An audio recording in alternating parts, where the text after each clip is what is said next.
A tutti, buon pomeriggio dall'Arcoveggio, convegno di corse riservato ai gentleman, prima corsa che vede non partenti Gaia Alter e Ghiron Zan ritirato. Restano in 11 al via, 1 Jackie RL, 2 Gladic Doctor, 3 Granart di Casei, 4 Grozer, 5 George del Sile, 6 Gigi Bigio Jet, seconda linea, 8 Grace Pitts, 9 Grade One Run, 10 Ghost dei Greppi, 11 Gian, 12 Gorda Rec.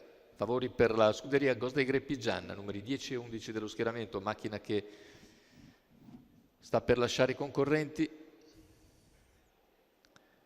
E in partenza Granart di Casei, veloce, va a condurre, mentre c'è subito l'errore di Gigi Bigio Jet. Numero 6 Gigi Bigio Jet squalificato, numero 1 Jackie RL Jackie squalificato. RL ha sbagliato e ha preso vantaggio allora Granart di Casei che guida sulla piegata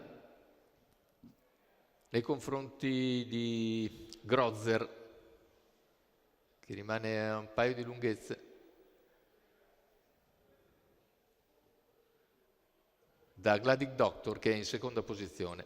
Intanto Granart di Casei completa in 31,400, seconda posizione per Gladic Doctor, poi Grozer, mentre per corsie esterne si è fatto luce George del Sile che va direttamente in seconda posizione in scia a Granart di Casei dopo 600 metri in 47,6.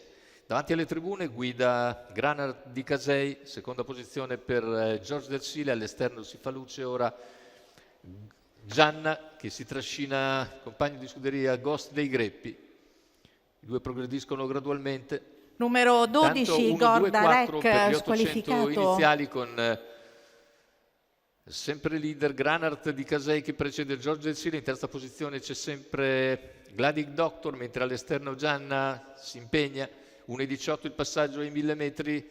Gianna è seguita dal compagno di scuderia Ghost dei Greppi e siamo a meno di 500 dalla conclusione con il leader che cerca di allungare, Granart di Casei a 400 dall'arrivo. Spara un parziale in 14,7, Gianna però rimane lì a contatto e anzi contrattacca, mentre all'esterno c'è Ghost dei Greppi che sta sopravanzando George del Sile, completamento della piegata, ingresso in retta d'arrivo con Gianna che attacca nuovamente Granart di Casei, sembra averne ragione ai 100 conclusivi. Gianna passa su Granart di Casei, finale con Gianna che viene a vincere nettamente, il secondo posto per Granart di Casei, al terzo ancora Ghost dei Greppi. 1,16,5 il ragguaglio conclusivo con un doppio 33 a chiudere. La risolve di forza Gianna con in sediolo Otello Zorzetto. Bella prestazione davvero di Gianna che tutta strada scoperta all'esterno, ha ragione di un Granart di Casei che deve cedere nelle ultime battute, mentre al terzo posto finisce l'altro di Riccardo Pizzi, vale a dire Ghost dei Greppi. Successo dunque per il portacolori di Riccardo Pizzi del signor Nicola Del Rosso.